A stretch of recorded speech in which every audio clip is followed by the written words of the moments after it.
Hey everybody, I'm Erika Sanzi, Director of Outreach at Parents Defending Education, and thank you for joining us for another episode of PDE TV. I am very excited for our guest today.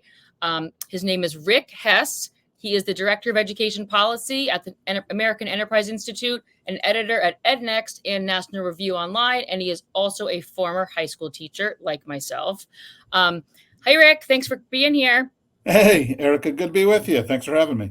So I'm actually really looking forward to this conversation, everybody, because Rick is somebody that I consider a friend. I've been reading his work for a really long time. I've been able to discuss and have banter and disagree with him over drinks. I've attended events that he has sponsored and hosted and read lots of his books. So this is a treat. And he, you'll see, knows a ton about education and has a ton of experience. But he's also not a partisan, which means he's going to kind of just tell you what he thinks and say it like it is, which we greatly appreciate, especially during these polarizing times. So, Rick, one of my first questions actually for you is you have been doing education policy work, teaching, writing, et cetera, for a really long time. Everybody keeps telling us this is the most polarized they've ever seen it. How do you see that? It's the most polarized they've ever seen it, but that's because we tend to think the bus starts its journey when we get on. And so school reform started in 2019. If you got involved in 2019, if you got involved in 2004, it started in 2004. Most people who do this stuff haven't been at it that long. For those of us who are really old or who spend a lot of time reading at history, what we're experiencing is pretty typical. One way to think about this is the 90s and 2000s were exceptionally weird in that there was a lot of bipartisan agreement and everybody got focused on very narrow, wonky things.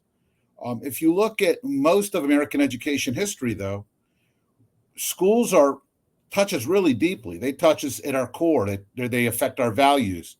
They are attempting to work with us to raise our kids. It'd be kind of crazy if that didn't get involved in really deep, important questions about religion and morality and faith and values. And that's what we're seeing. And I'd argue that's much more the norm over time than maybe what folks got used to over a lot of the last 20 or 30 years. So there's a sentence in a piece you wrote recently. I've actually forgotten what the piece was or what it was called, but the sentence was, "But all this wild-eyed rhetoric misses the mark." And I decided that I pulled that sentence out a couple of weeks ago and was like, this is really a theme that is relevant to everything that we're going to talk about, right? Like that all this wild-eyed rhetoric misses the mark.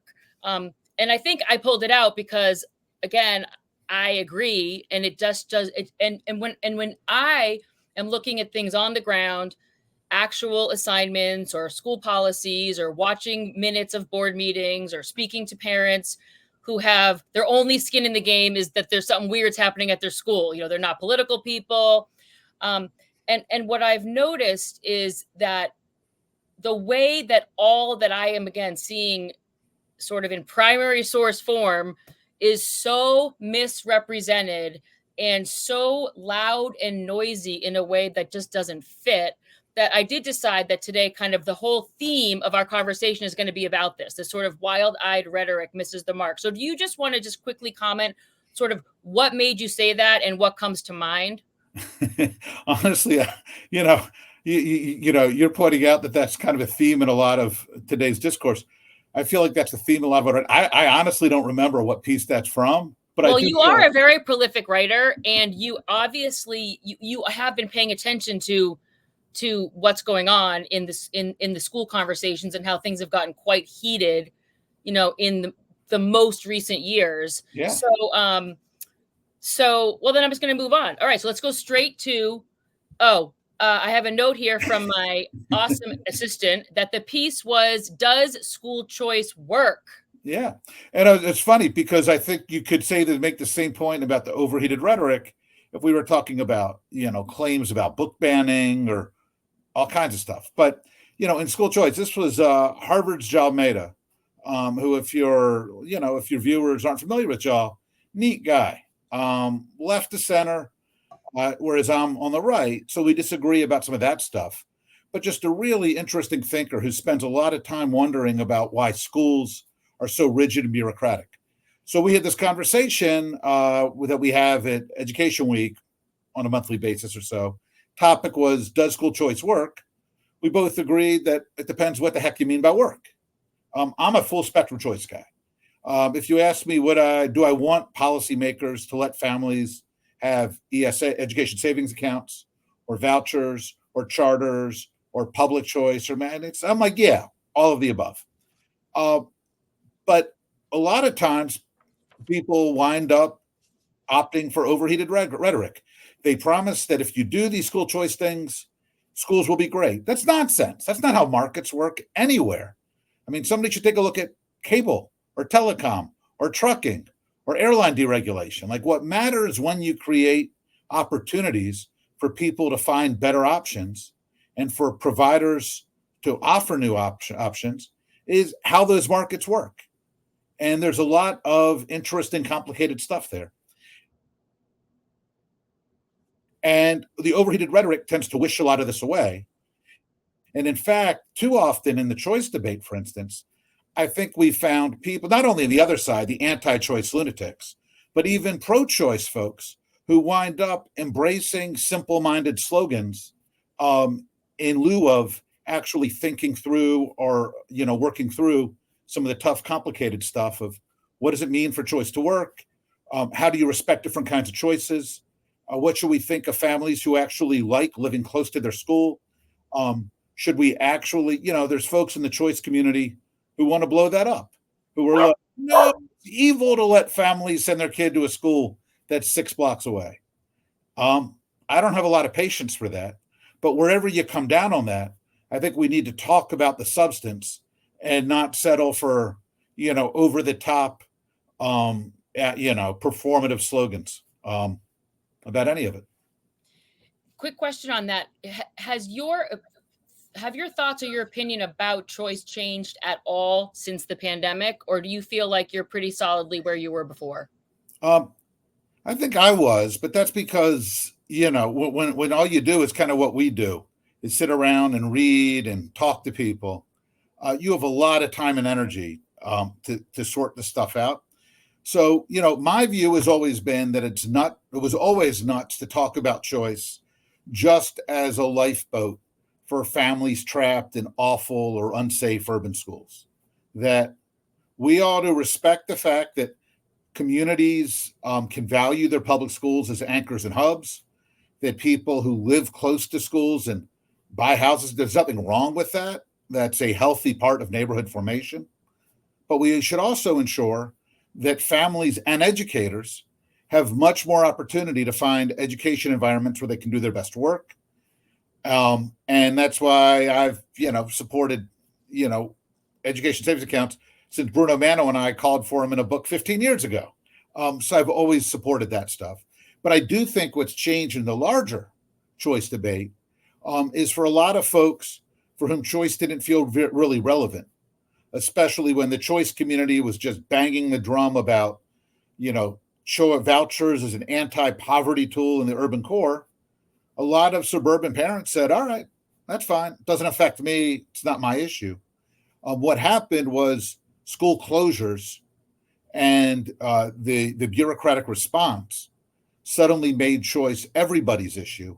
And I think that has been, it was a huge price to pay, but it was also hugely educational and has, I think, really changed the dynamics around how so many people who weren't involved in that issue suddenly say, oh, yeah, choice for everyone. Why not? I want to pivot to parent trust because I think that's very closely related to what you just talked about, right? So we know that during the pandemic, districts, states responded differently, cities, counties, districts responded differently. So some people barely even know that schools were closed because theirs were closed a really short time. Other people their kids were out for almost 2 full years. So we, achievement scores in terms of math and reading and other subjects as well have plummeted. We're seeing an attendance crisis. I know you guys have done a lot of work on that. But the other thing that I really do think did plummet during that time is parent trust. And again, to your point, there were always parents who sort of like, they never trusted schools. They had a terrible experience personally when they were in school. Their kids were having a terrible experience, maybe their grandkids. So their baseline already was, I don't trust these people or these places. But the parents you're talking about that had been happy for a long time, they had chosen that district for a reason, things were going really well. Suddenly they were dealing with policies that they just couldn't abide. And for the first time, they discovered, wow, when you try to speak at a meeting or when you try to get an answer, you get a door slammed in your face. And for the first time, I think they were experiencing sort of that just dismissal or lack of respect that, again, other families had been experiencing for a long time. So what are your thoughts in terms of this loss of confidence? We're seeing, these 4-day weeks, which are an issue. We're seeing those vendor vultures are sort of all swooping in, promising that they're the ones that are going to solve the problem with their new app or their new whatever. And again, like, I feel like you've probably seen this on a smaller scale before where something happens and there's a blip where parents are really upset. But I suspect that this is different. And I don't know, what are your thoughts on this in terms of what we're seeing now, what we're going to keep seeing? Are you seeing more out of the box thinking now because you have a populace that is much more skeptical, distrustful than ever before? Yeah. I mean, I think one way to think about this is for folks who are watching who might remember the No Child Left Behind fights. One of the great frustrations for the people who embraced No Child Left Behind, Secretary of Education Margaret Spellings, folks in the Bush administration, Democrats on the Hill, was they were convinced that if they could get good, reliable numbers on student performance, and they could show these to the communities, that what you would get was people would understand what the problems were, and they would say, we've got to change our schools. Turned out it didn't happen. The uglier the test scores were, the more people were inclined to say, your tests must not be working because we know our schools are good. Mm-hmm. And what happened was, I think, so much of the relationship between people and schools, this is one of those things that I don't think I fully appreciated before the pandemic, is, you think about how little visibility parents really have into what happens at school. Generally speaking, for generations, parents get their kids to the bus stop. The bus comes and picks them up. The kids are gone for 7-8 hours, drops them off into the day. If the kids seem like they have some friends, if they like a couple of teachers, if they show up without any, bruises or obvious damage, and they've got a little homework, parents' general default response is to say, good, school's okay. I'm sure those people have got it under control. I've got a lot of other stuff I'm worried about. I'm worried about my job, about feeding my kids, about insurance, about, the car needs work. I'm glad I can trust those schools. And what happened when first schools closed, and for the first time in generations, people said, wait a minute, I can't actually count on the school to take my kid and keep them safe and keep an eye on them all day. And then when they started to stand over their kid's shoulder and watch what was happening on Zoom or all the blacked out cameras, that's when parents started saying, and you've got as much of this, as many hundreds or thousands of these emails as I did, what the heck are schools doing all day? I thought they had 7 hours of learning. Now they're telling me they can do everything in 45 minutes. How come these teachers who are getting still their full salary aren't checking in? How come they're only working 90 minutes? How come this school technology is so terrible? Why does this teacher have this crazy flag on camera? Why are they reading this crazy stuff? And so what happened was, not only did families suddenly feel, in many cases, that they couldn't rely on the schools the way they thought they could, but when they started to pay attention and look, suddenly a lot of things bothered them that they had never thought to wonder about before. And I think we're very much living in the aftermath of that with the consequences. Part of the question will be 2, 3, 4 years from now, will things have gotten back to normal and that will have faded from memory?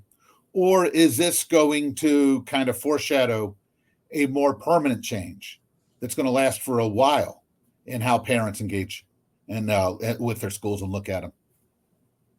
You mentioned the teacher with the weird flag in the background, and we have all seen this where there's been sort of a hyper politicization in a lot of classrooms, and not just classrooms. I mean, there's plenty of schools that have the Black Lives Matter flag hanging from every flagpole in the district. We see a lot of these pride and trans flags again hanging not just in classrooms, but in school lobbies and on actual flagpoles outside. And so, which brings me to this sort of this diversity, equity, and inclusion industrial complex. And I wanted to get your take on sort of, I mean, I think you and I there's a time you and I would have heard those three words and nodded along and been like, these are good things. Like, of course we support these things. But what I was sort of, again, really, I found jarring and was shocked to discover probably about 4 years ago is that I was being manipulated by language that was designed to sound virtuous, certainly benign, but also virtuous. And it was going to, these are the good guys. And what I started to discover is I thought really bad messages and bad lessons and bad actions were emanating from these umbrellas, and everything was being defended by these three words. So I have a couple questions. One is how do you think it came to be that so many school districts, and again, I always say this is not universal, but it is pervasive, that so many school districts really have become, I think the word is captured by this diversity, equity, and inclusion umbrella. And so sort of how did that happen? Another question I had for you is what are your thoughts on some of these charter schools that had really, really good name in the charter school space? They were the ones that talked all the time about high expectations. They believed that every kid, if given the opportunity, could make it, that hard work mattered, that it was, what was it? Oh yeah, work hard and be nice. These were things that we supported. And because it did seem like those schools in particular really went down this DEI path. And in addition to sort of, again, the ideology that seemed to have taken over and been emanating from everybody's mouths involved with those schools, but we also seem to see the academic slip. So just, I want to get your take on this whole sort of DEI monster and how you think we got there, and maybe, your thoughts on where we might be going. Yeah.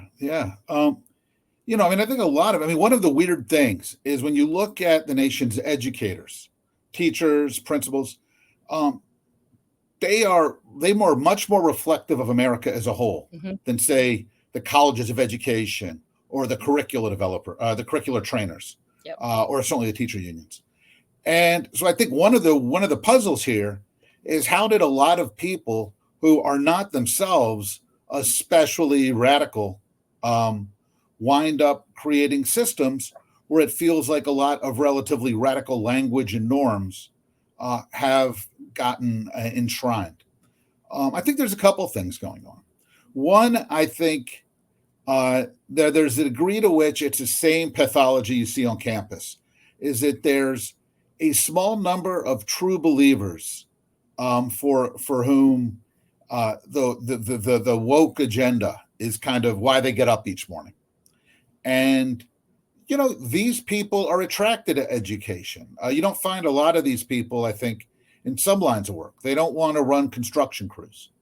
There's not as much opportunity. But, going back to George C. Counts and Paulo Freire and any number of other, and John Dewey and any number of other kind of progressive philosophers, there's always been this notion that schools and education are a place where progressive warriors should work, because that's where you are going to turn children into members of the revolution.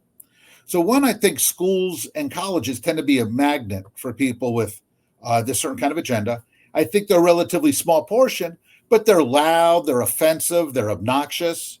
And I think especially in the legal and kind of PR environment that we saw evolve over the last 10, 15 years, it became really difficult for anybody to stand up to them. I think I'm sure you're in the same boat.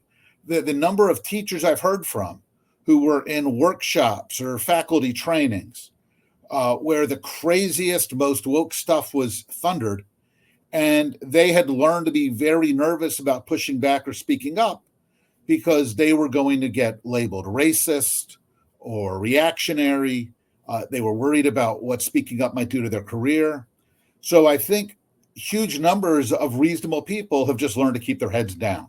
And that's been a big driver. A second big driver is that there's a whole industry of radical trainers that make a lot of money, $10,000 or more a day to fly out. And they're not actually anchored in these schools and communities. They don't have to live with the aftermath of some of the crazy stuff they're telling teachers to do. They don't actually have to develop relationships with all of the members of the community, both folks on the left and folks on the right. They fly in, they do their 8 hours of ed school ideology, and they get the hell out of Dodge. And when you spend a couple $1 billion a year pumping people like that and their materials through school districts and schools, you'd have to be, you'd have to be, I think, unfamiliar with human nature to not think that those materials and those teachings are going to start to wind up in district materials, district instructions, some of the stuff teachers do. And the third thing is, look, education tends to be a home field for folks on the left. There are areas of public policy where the right tends to predominate.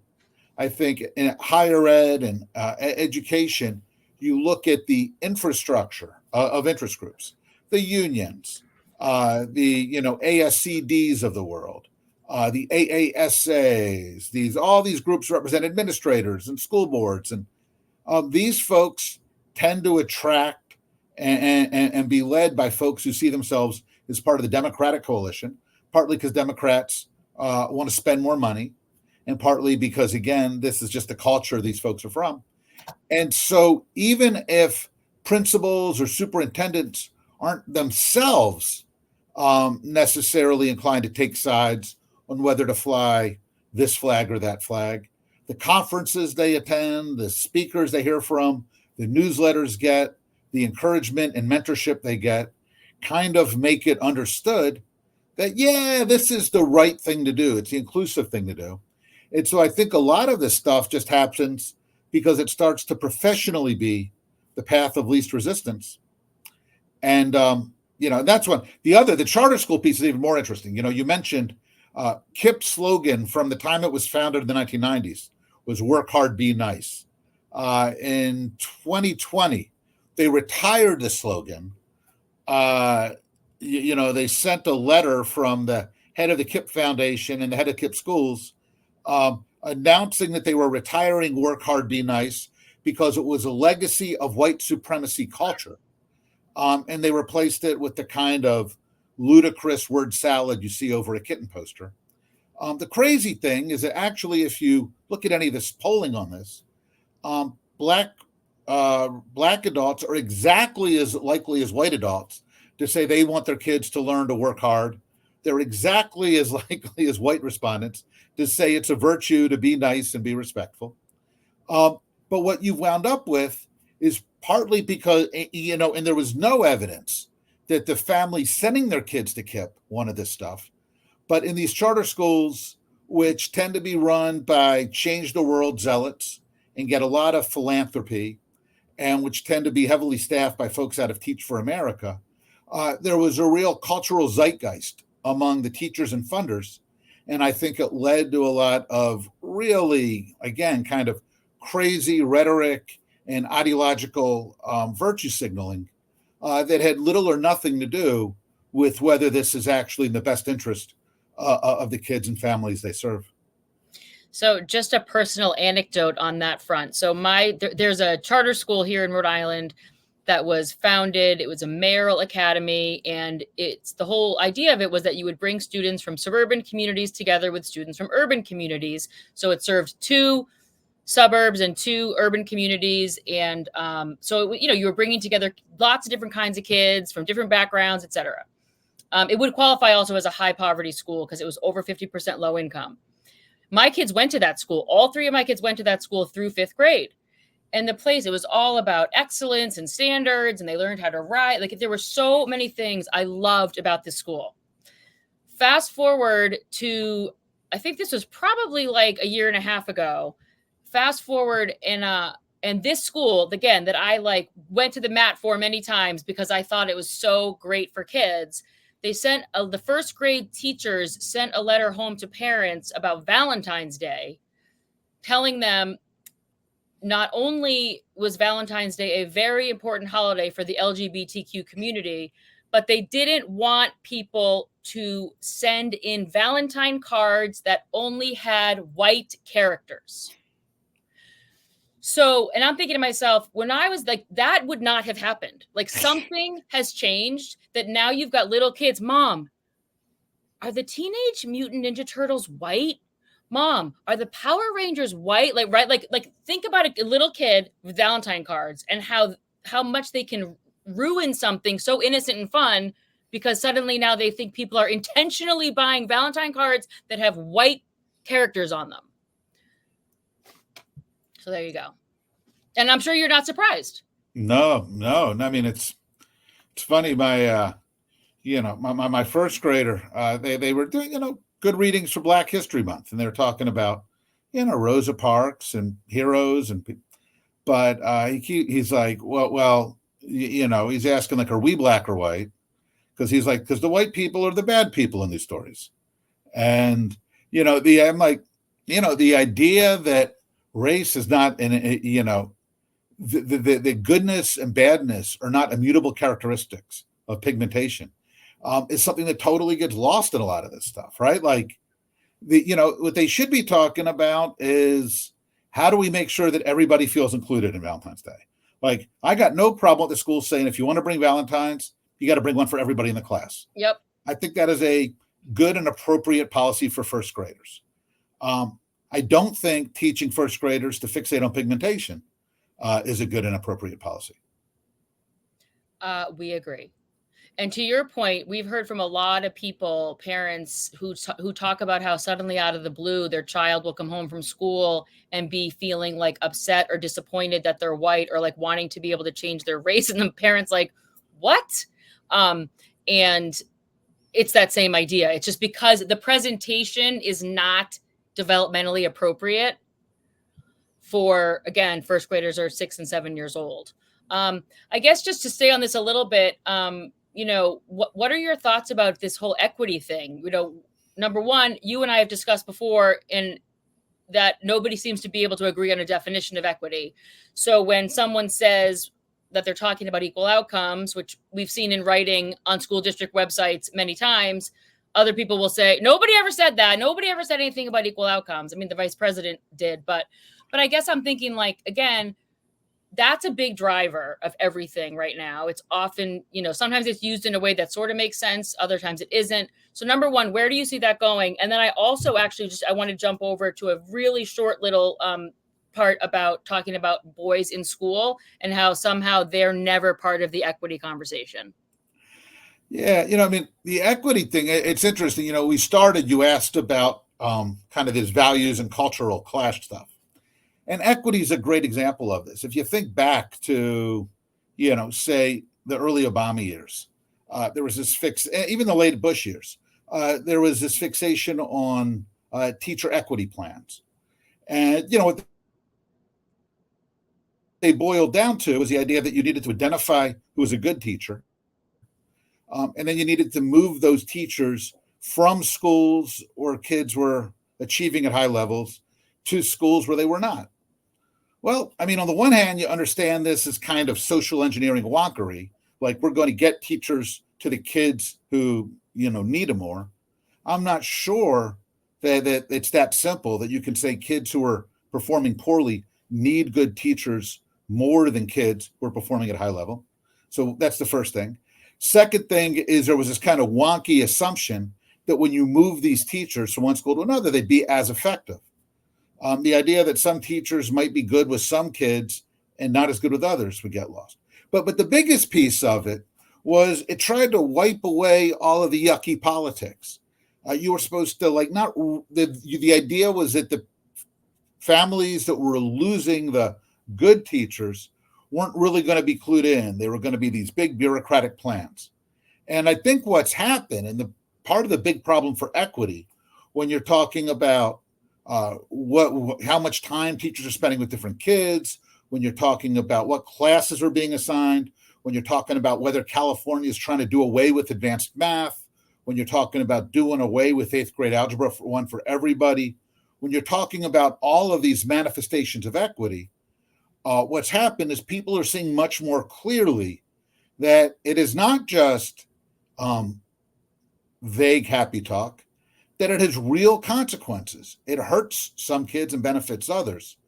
And I think part of the challenge for the folks who are selling equity is what we've seen over the last 4 years is people have become more and more aware that if you peel off the happy labels, what we're really talking about is, are we going to hurt some kids and which kids are going to lose out? And that has made the slogging for the equity crowd much more tendentious, much more difficult. What'll be really what we don't know going forward is whether those folks are going to do a reality check and start to talk about equity in a more grounded, rational way that's more honest about the costs and more serious about trying to make sure that it really does benefit all of our children. What we don't know is whether the folks pushing back are going to get exhausted, are going to move on to something else. So I think, part of what's going on with equity is that equity is now increasingly understood for what it really is in a way that it wasn't 10 or 15 years ago. And that has changed the game, but we don't know how exactly that's going to shake out.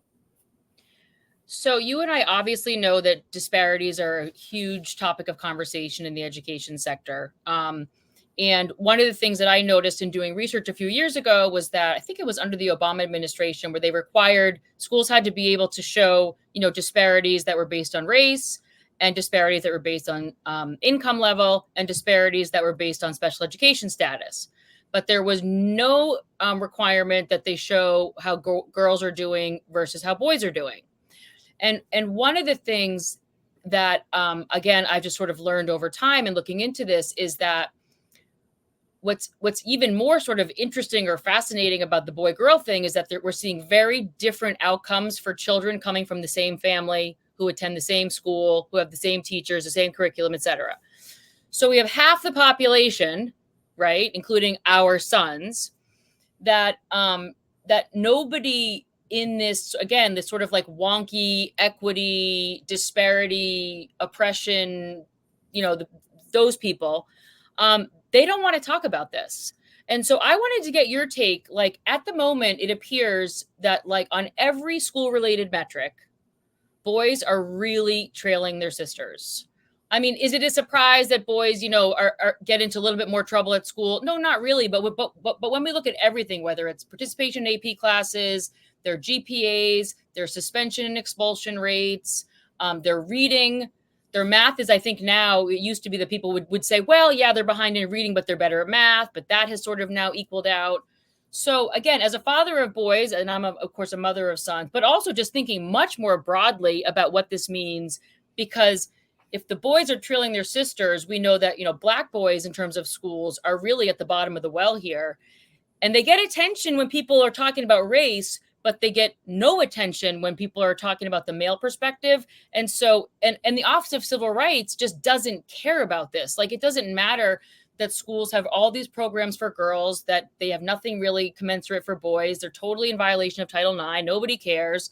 So I guess I'm just curious, like, I know you probably see it. So what do you think about this? How much of a problem is this? Why are we ignoring it? Again, there is a guy out of Brookings, Richard Reeves, I'm guessing, who's, of course, like just got $20 million from Melinda Gates this week to help boys and men. It's awesome news. But like, this has just been an issue that has enraged me in ways, because I just see people talking about disparities. And then suddenly you've got half of our children struggling. And it's like, no, they don't care. Yeah. No, I mean, I think that's, beautifully said, and Richard Reeves' work is invaluable on this. He did this wonderful book about 4 years ago. Yeah, I have it actually. It's right here. Of Boys and Men. When did it come out? Like 3 years ago? It's not 3 years, but let me see. I will find it. 2022.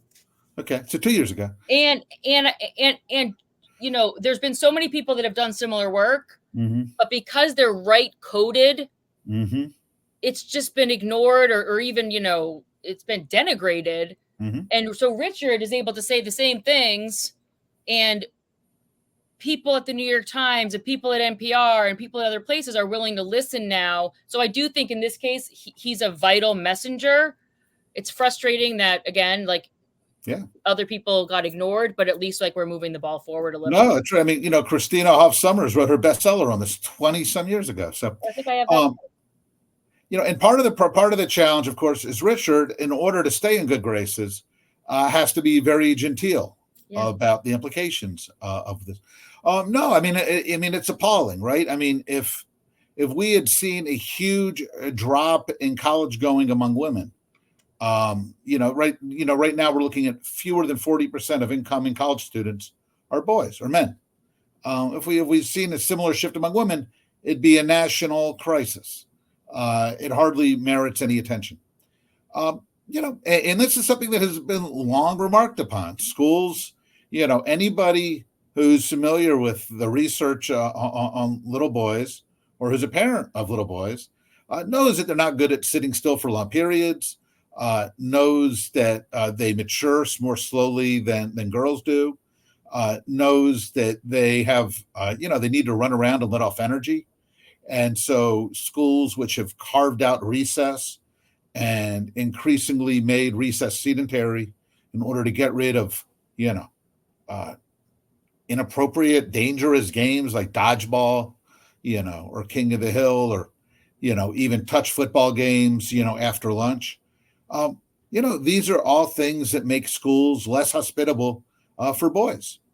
And when we look at what gets read and at the way we talk about, interaction through an SEL, through a social emotional learning lens, and with this huge emphasis on empathy, these are good things. I don't mean, in principle, I have no problem with schools wanting to help kids become empathetic.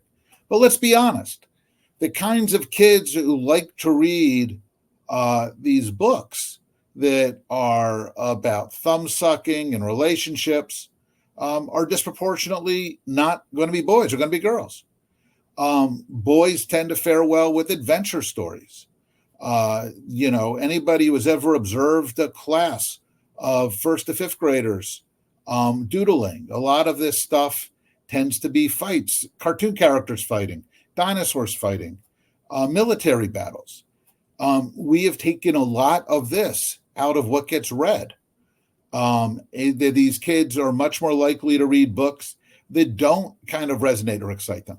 So look, this is all part of a general culture of neglect to the kinds of things that will make school feel energizing and engaging for young boys, or get them involved on an academic path to success, and that will let them burn off their energy in productive ways. And it's something that, I think parents and educators will mumble about, but folks are generally hesitant to say any of it out loud because they don't want to be accused of wrongthink. I love that you used the word neglect, because I've never heard that word used about it, and that is 100% what it is. The other thing is, you talk about the doodling. So we know they doodle that way, but what's new is that now, like, they can get in trouble for that. I mean, the kid doodles a battle, and the teacher, who's been conditioned by the culture and inner ed school to think that if a kid draws a picture of a gun, they're going to shoot up the school. And so it's like their innate, natural, developmentally appropriate ways of being are shamed. And like, I mean, even looking at some of the books my kids are reading, it's like, it's these adolescent coming of age, like, books about a girl, like her emotional journey. So that's bad enough. Then she also lives in like a mud hut in some like remote place. And the kids are like, why would I want to read this? And I made a habit when I would be driving big carloads of boys around back before. Now 2 of my kids have their license, so my car isn't as full of boys. I would always ask about reading. I never, and granted, like, my kids definitely are sort of more like sport kids, but none of the kids say they like to read. They all say they don't like to read. Some say they hate to read. And they often talk about how they've never read an interesting book, or they'll remember one. They'll say, Percy Jackson is the only book I ever liked in school, or The Outsiders is the only book I ever liked in school. And they also will just say, there's just so many other things I'd rather be doing. And so I think that's part of what's is hard now, is that the default is that that they all kind of say, like, this isn't a thing we do. Mm-hmm. And, and let's be fair. I mean, this is also on the families and on the culture in which we reside, that, when we are letting kids spend a lot of time on iPad and gaming, the short-term adrenaline rush of gaming, of, this stuff can be a lot more fun than sitting down and reading. But there's great books for boys, right? Holes is the kind of, even How to Eat Fried Worms. You read that to like 4 or 5 years old. The Narnia books don't hold up as well as I'd like, but, but my boys were into them. The Susan Cooper books, Dark is Rising, hold up terribly, I found out. I remembered loving them as a boy. But, Harry Potter right now I'm doing with, started when my boys were 7 and 9. They're totally into it. So, it's not like there's a dearth of stuff. Even stuff that's, if you don't want to get into, Dogman and Catboy books or whatever, and you don't want to get into like, graphic novel-y stuff, that's fine.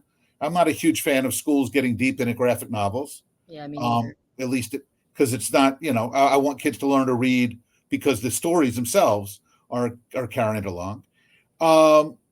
But, and I got no problem with, again, schools wanting to make sure that there's a mix of books which speak to all students. And if you want to do a whole class reading, you got to.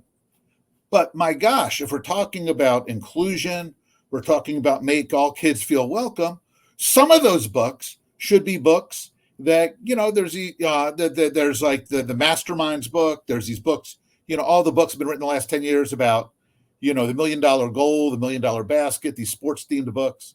There's a bunch of books that a lot of boys, in 3rd or 5th grade can get really fired up about. And if that book speaks more to the boys in the class than some of the girls in the class, that's okay. Some of the books are going to speak more to different groups of kids. But I don't see anything on these reading lists when you talk to elementary educators, which suggests that they're taking seriously the question of what's going to get those boys to actually be interested in picking up the book after dinner. Yeah, I think that's a really good point. I think part of it, again, it is, there are so few male teachers in the elementary schools to begin with. One thing that boys have told me over the years is some of them think that teachers don't like boys. That's what they'll say. And then they'll say, well, except for Mrs. So-and-so. And Mrs. So-and-so is invariably either the mother of sons or grew up with a lot of brothers. So I think what ends up happening too is that, like, if you don't have experience with little boys, their very normal behavior can seem, very annoying and agitating and pathological. Okay, well, you mentioned parent responsibility, which is perfect because that was my next question. So, of course, people think in these black and white binaries and the pendulum always swings too far. So we went from, clearly during the pandemic, and I'm thinking of Terry McAuliffe and others, where like just parents are idiots, parents are losers, who cares what parents have to say? That was obviously wrong. And people rightly called it out. A concern that I have and something that I'm seeing, and I think that we've actually talked about this before, is that, again, now you have this parental rights movement. That's what they kind of call it. I'm not a huge fan, but okay, that's what they're calling it. Where it seems to be swinging to this idea that, like, parents are always right. Parents know everything. Parents can do no wrong. It doesn't matter what we do in our house. Like, your job is to do X, Y, Z. And I know that, actually, I'm pretty sure it's in this book, so I'm going to hold it up now. Everybody, this is Rick's new book, Getting Education Right, A Conservative Vision for Improving Early Childhood, K-12, and College. He wrote it with his friend Mike McShane, who's a lovely guy. But in it, they talk about parental responsibility and how none of this works if we don't have everybody rowing in the same direction. So, can you speak first just sort of about what I think I'm seeing, which is this sort of, again, this just like the shift too far from one side to the other, and also why you think it's so important that everybody row in the same direction, and how you think we can make that happen more.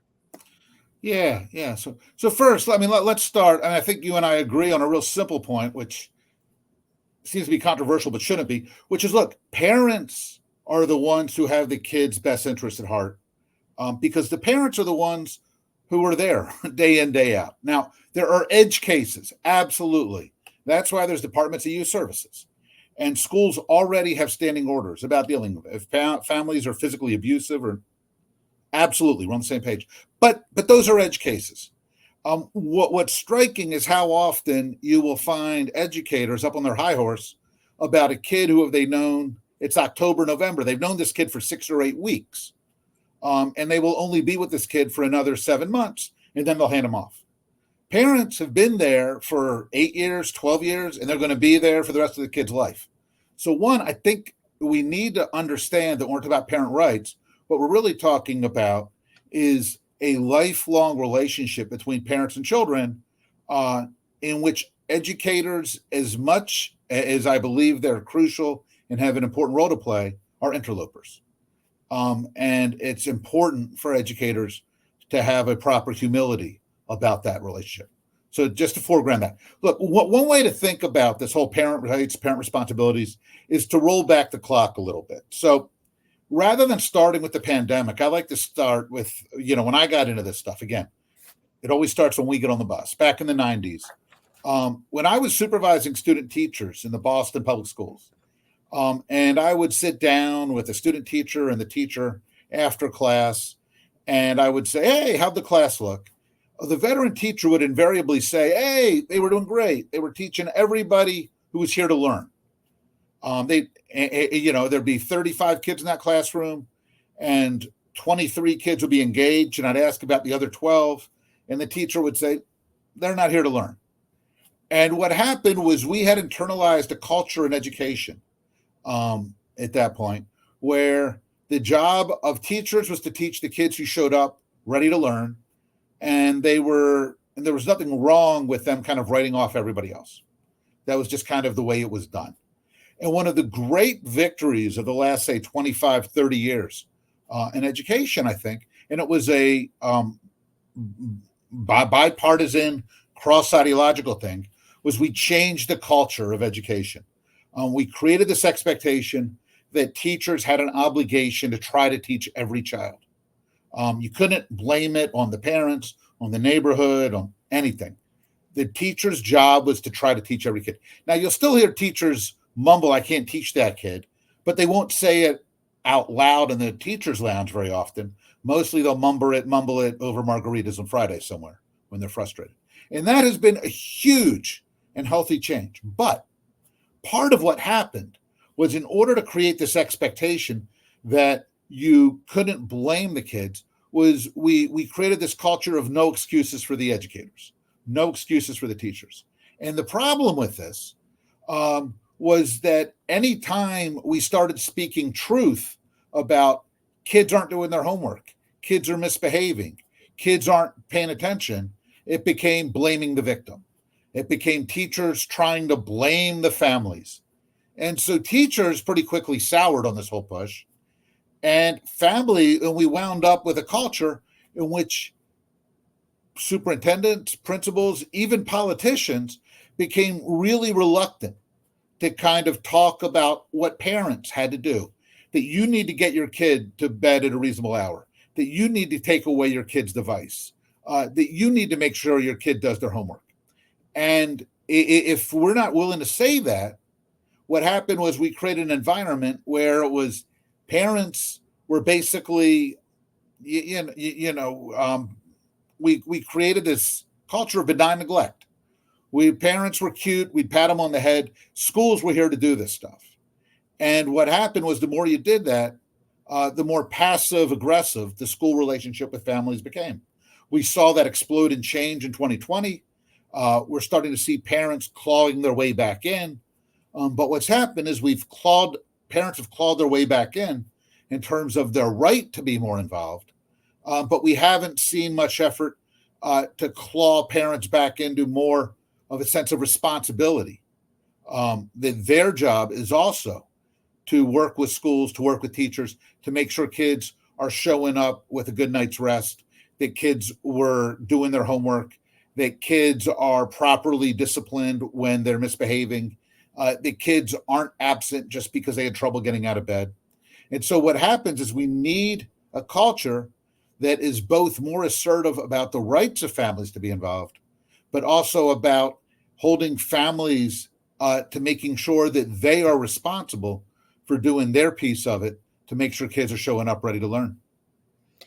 All right, Rick, I could talk to you forever, but I promise I won't. So I'm going to wrap it there.